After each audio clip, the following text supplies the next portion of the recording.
infirmary.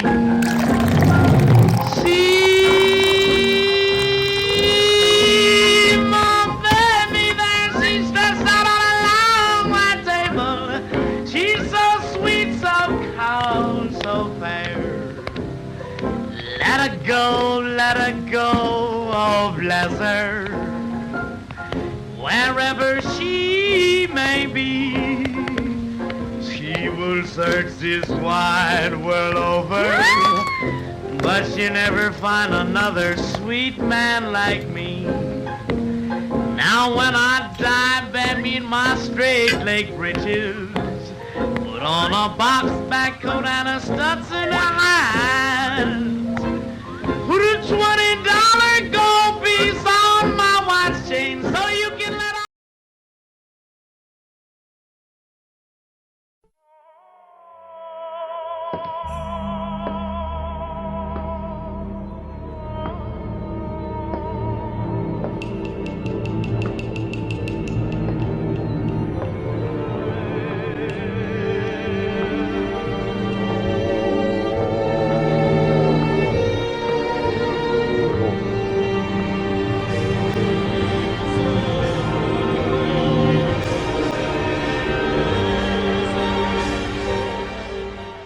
Alrighty guys, so we're going to get right into the movie, but I had to bring Butters in here really quick. Butters, you want to say hi to everybody, baby? She does not want to be carried right now, does she? Mwah. She's not Butters. having Let's it. say hi to everybody. Look. Oh, this is what this video is really about. Alright, so we're going to get right into it talking about Eyes Wide Shut. This is in no way a review. No. We're not breaking down the whole movie. There are plenty of videos like that everywhere. We're just having our chit chat about it and the things that we think about the movie and what they're basically actually about when it comes to Eyes Wide Shut. I did want to start out saying something really quick about this movie. I've seen it at least 5 or 6 times, and the one thing I want to say is the way that this movie was shown to the world wasn't the way the movie actually was. It's kind of like what were you saying earlier about trailers? Oh, what I was saying was trailers back in the day didn't give away everything like they do now. Everything is just in your face. Everything, there's no mystery, there's no catch-22 about a movie. What you see in a trailer is pretty much what you get nowadays. Back then it was different. So when people originally first saw the trailer of this movie, they didn't really know what to expect, because when you actually watch the movie, it's like, oh, okay, so that's what's going on beside a husband and a wife. It's more than just that. It's more of like the trials and turbulences of a toxic marriage that's gone sour. Yeah, when I saw the first trailer for this movie, it's sort of the sexy thing with Tom Cruise and Nicole Kidman. They're playing the song, they did a bad thing, and you think it's one movie, but then at the end of the day, after watching it so many times over the years, I kind of figured out what the movie was, and it's a completely different movie. I want to prerequisitely say really quickly about this movie is this is Stanley Kubrick's final movie, and he actually died just a few days before this movie was actually released. And there's a lot of crazy things circling it around everything about this movie. So let's just go ahead and say everything that we think about it. I'm going to let you take the key start from the beginning. Go ahead. Alright, so first off, we start out with this married couple. The husband's a doctor. The wife, she's a stay-at-home wife, pretty much. And they're getting ready to go to a party. Yeah. They get to this party, they're doing their thing. We're going to make a long story short really quick. You see him off in a corner flirting, and you see her off to a corner dancing with his doctor, and he's flirting with her hard. None of them are quite crossing the line, so it's basically like if you could None of them had the opportunity to hop in bed yet. Yeah. That's what was the hair fine line. Yep. They had these, well, the husband, Tom Cruise's character, was all flirting with these models, and they kept hinting at him, come on, let's go upstairs, let's go upstairs. Yeah. And then his wife, dancing with the doctor, keeps saying he wants to take her upstairs, and we all know what that means. And they're all just, you know, dancing around, beating around the bush like, oh no, what's upstairs? No, you don't want to take me upstairs. We all know they're trying to get them to hop in bed, but they don't. But you can tell they're flattered by the idea. See, flattery is deception's ugly fucking cousin. Yeah. It's the flattery and the tomfoolery of, oh my god, this other man wants to take me upstairs. Oh, but I'm married, but thank you anyway. But do you really want to do that? Do you really want that? Yeah. Yeah, no. It's flattery. It's flattery, but yeah, like I was. But you're just watching this and thinking, like, well, clear as day, that you know exactly what goes on upstairs. Yeah. What they're hinting at, and these models are just whisking him away. They're rubbing on his arm. They're laughing at everything he says. He's so charismatic. They like him. They want him. They want him in bed. Yeah. Yeah. And this guy wants her in bed really, really, really badly. It's like the whole thing is just set up with this. It's like the movie's like a setup for somebody, like borderline setup for somebody to cheat, but they don't. Yeah. But they're flattered by the idea, like, I could do this. Yeah. So they can. So the whole synopsis and the basis and the starting of this movie is basically is their marriage being weird, them flirting with things but not quite going over that cliff, just kind of hanging, looking over it. And don't need to go into all these scenes, but basically it comes down to this little scene where they're sitting there, or a big scene, and they're having a conversation, smoking pot, having a good time. She mentions the girls, he mentions the doctor afterwards. No, that's fast forward. Fast forward, yeah. Yeah. And it ends up turning into this very toxic argument between this couple, especially toxic, even more so on her end, the way that she's coming across to him, and all this. A lot of projection of the wife saying, "Oh, I know you have thoughts when you're examining your female patients. I know you do because I have thoughts." Yeah. So she was projecting how she felt because he's a doctor. Because he's a doctor. And he was like, "No, I'm a doctor. This is my job. It comes with the territory." And she's like, "No, but I know you do.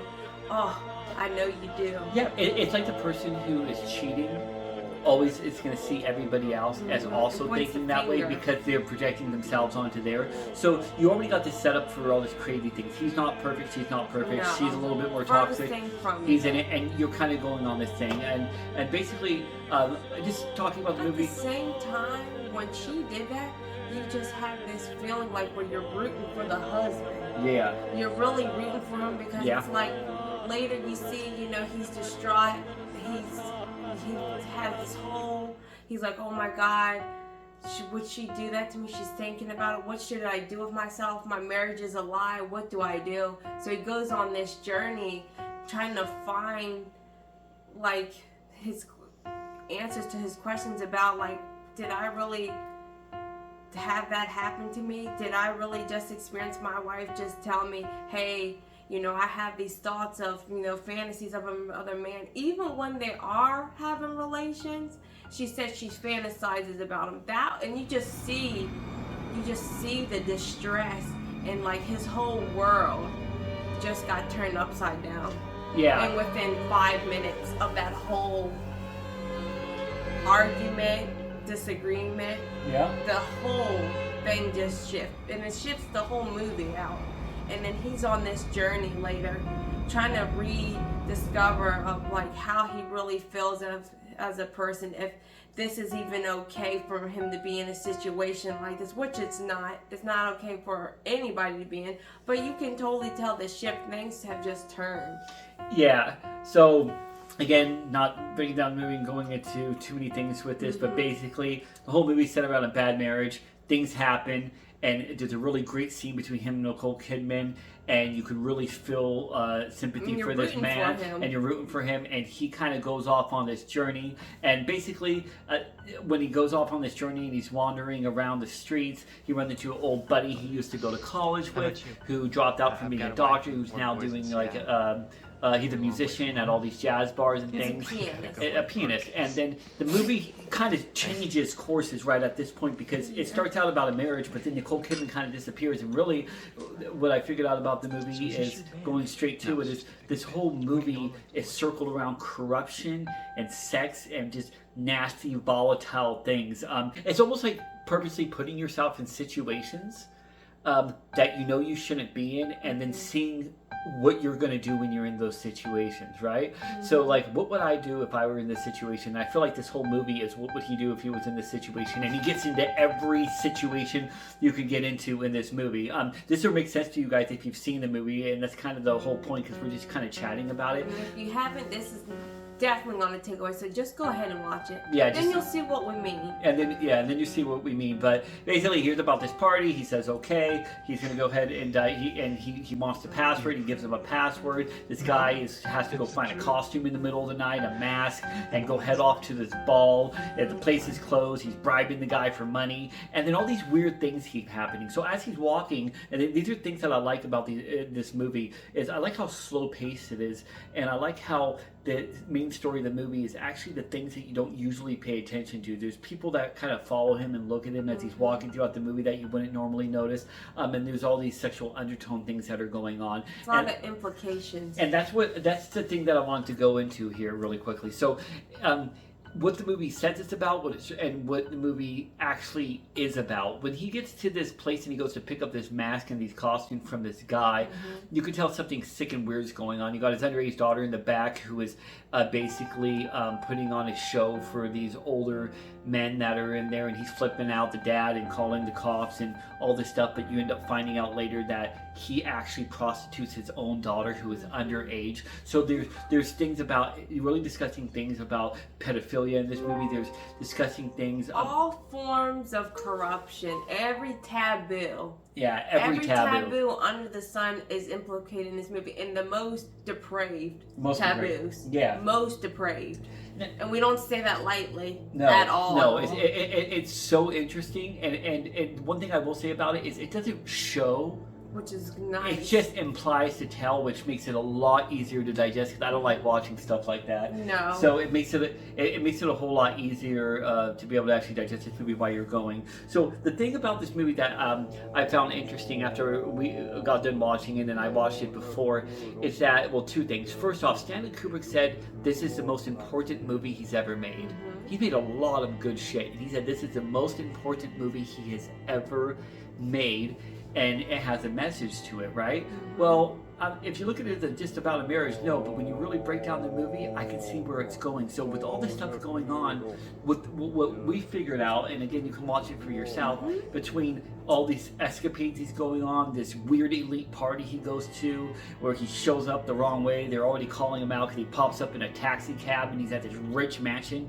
And you go into this place and you figure out that at this party that he's at, everybody's in a mask, but it's kind of like modern day shit, like P. Diddy shit, or beyond that kind of shit. Elite parties. Shit that's going on right now. Shit that's going on with the politics of the world right now, with the people, all these people we look up to on TV, or I don't look up to, but you might, with politics, these big actors and everything like that. It's about the dark underbelly of all that stuff. So this party you go to, which looks like it's owned by a billionaire, and all these people have masks on that he's not supposed to show up at, and they know he's not supposed to be there when he gets there because he shows up in a fucking taxi cab, okay? And then he tells the taxi cab to stay there, so the second he walks in the door, he's screwed. He has the password, but they're already suspicious of him, and by the time he gets in there, the party's crazy. Now, I'll say that this scene, most beautiful scene in the movie. Yes. The music is gorgeous. The masks are gorgeous. It's all these people in robes, and there's all these naked women everywhere. Masks, people in capes. Right?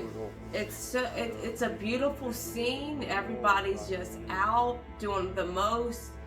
It looked like a freak off. Yeah, it looked like a literal freak off, and it did. Like they were getting their freak on, and then even the code was Fidelio, but I was thinking it should have been Fellatio, which kind of goes together for him to get into this thing. But yeah, when you first watch it, you might think, oh, this is just some weird party. No, it's not. No, it's more. It's way, and there's way even more. a party inside the party. So if you've been paying attention to what's the crazy guy in the news right now, if you know, you know. It's a party inside the party.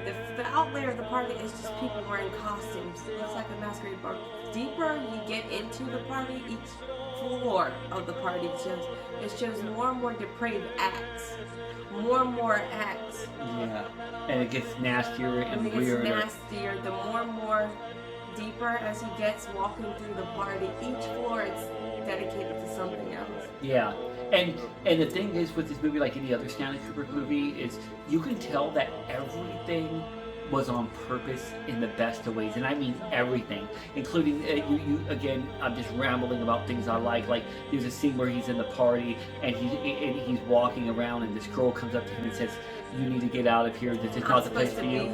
You're in danger." Right? Well, this woman happens to be a woman that he met earlier in the movie, in the beginning of the movie, who was ODing that this other corrupt guy, whoever he is, politician guy, that he saves her life.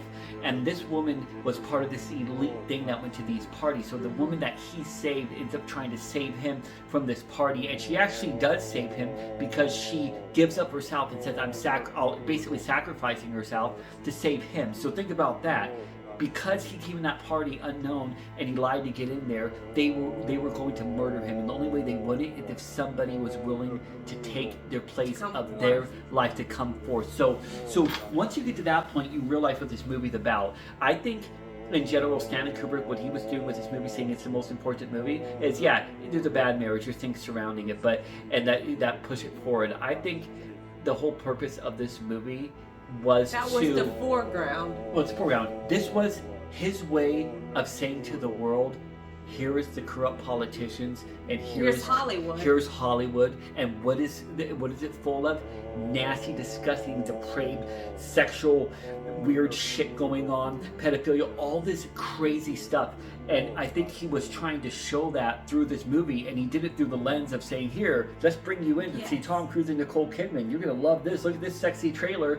But now you're going to watch this movie and see everything. And it's crazy. Like when you figure out what it's actually about, it becomes way dark. The married couple is what brought us in. The background story, what was really going on, is what got us to stay and hooked to the movie. That's what kept us. Yeah. And I think, personally, it's his most underrated film. It is. It's very underrated. Yeah, like hugely. Like I would say, this is one of my favorite Stanley Kubrick movies, next to Clockwork Orange and The Shining. It's incredible, and there's a lot of weird stuff. If you go online and look, there's weird stuff going around. Like he died 3 days before the movie, and now I'm not saying that he was killed. I'm sure he just probably had a heart attack, and that's what it is. But there are people that speculate a lot of things. A lot of people think he put this movie out there, and they cut a lot of stuff from it, and they think that some people might have, just off the guy before you put the movie out. These are just conspiracy theories, but when you think about it in real life, there's a lot weirder things that are happening. Like if you were to go to compare that to something like P. Diddy stuff going on, right? A lot of people around him dying, a lot of people who know about his weird things and his nasty parties and stuff that's going on.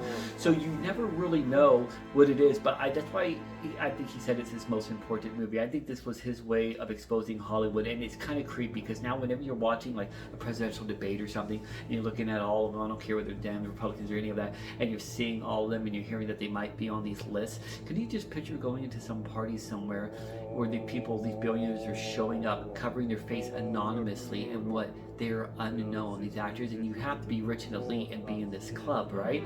And they're all doing the most depraved acts you can possibly think of, with drugs and sex and everything like that, and they go on their merry way. And that's the kind of situation that becomes dark, and that's the kind of situation where you could end up getting killed. People talk Illuminati and all this other stuff. I feel like that this movie is surrounding an entire story about it, and it's very intriguing and it's very dark, and I absolutely love it, and I absolutely think you should watch it.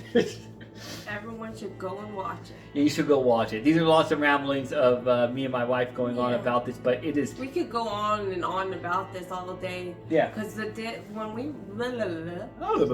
we recently watched it, we kept talking about it. We just couldn't stop talking about it. We're like, wait a minute, what was this supposed to represent? Every little nick and cranny of the movie, there's a double meaning behind it. There's more than that. The little girl being whisked away. Oh, yeah.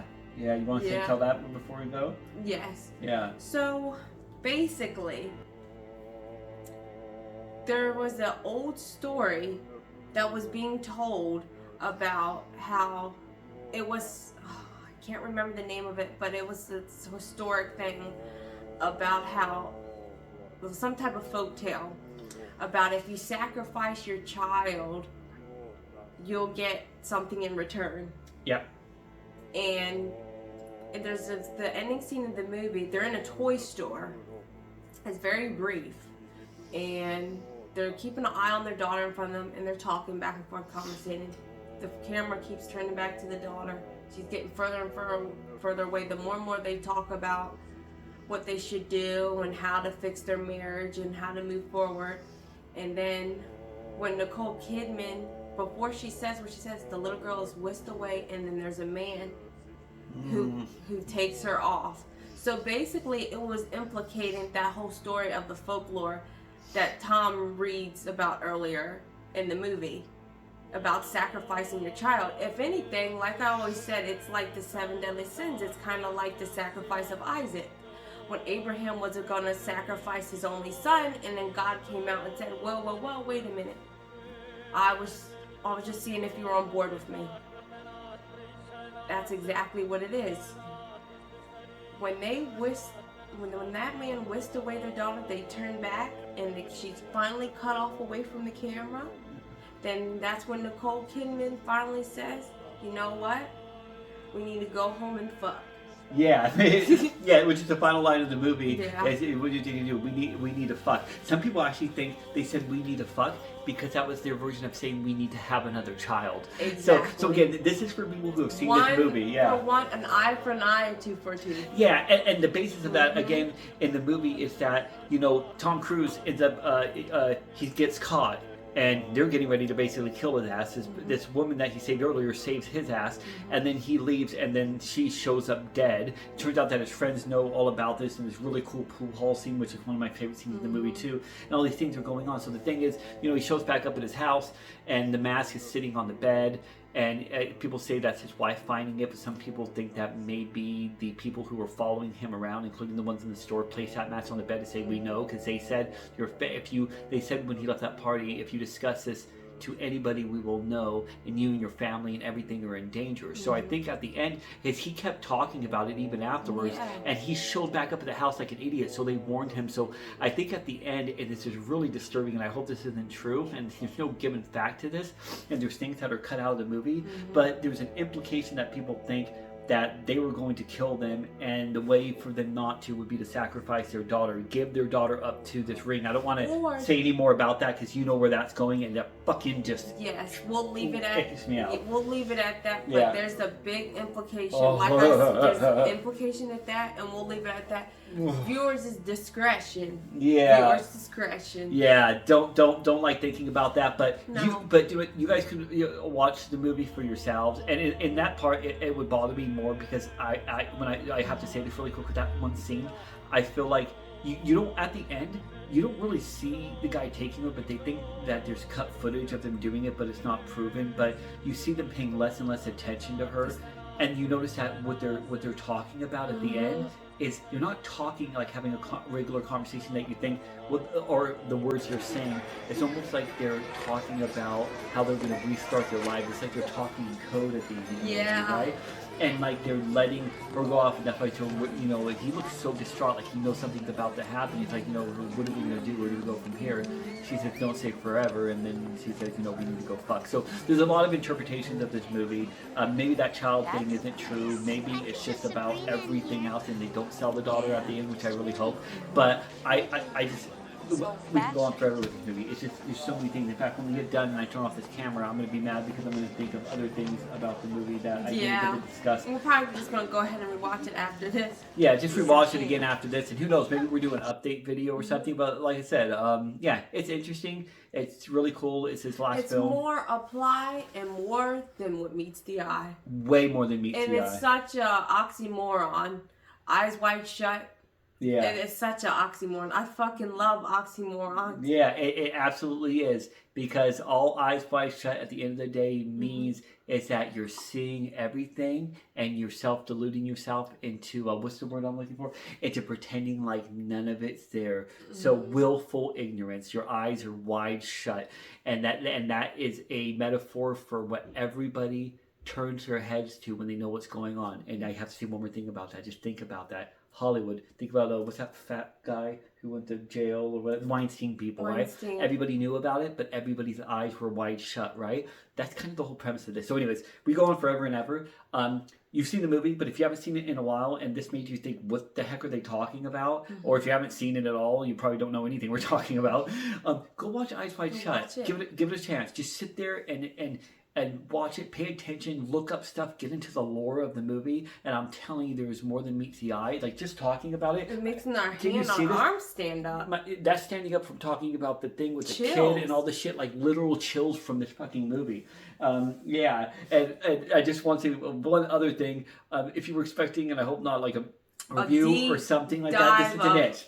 Yeah. The whole movie. This is not it. Like I said, this, like we said, this is just a chit chat, us talking about it, scenes that we like, honorable mentions, and everything far and in between. Yeah, we might in the future like break down some movies and do reviews of them and stuff. A lot of times we're just going to talk about things we love. Upcoming movies about Corey Haim that I want to talk about. Just our thoughts. Anything, just our thoughts and everything. But I'm going to give you a hardcore recommendation. Go watch I Fight Shut. We're probably going to go watch it again. And thank you if you sat around watching all this. This is our first videos on this. So, we'll be tightening things up and doing more. And we have more stuff coming. And, I hope you enjoyed all the ramblings. If you've seen the movie and you have any kind of comments or anything that you think about it, please comment below. If you haven't and you do end up seeing it and want to tell me some of your thoughts or opinions or tell us. You're more than welcome. Please do. And especially my friends. This is not about money or this or that or anything like that. This is about fun and sharing with friends, people that I care about, friend Javier and Mike,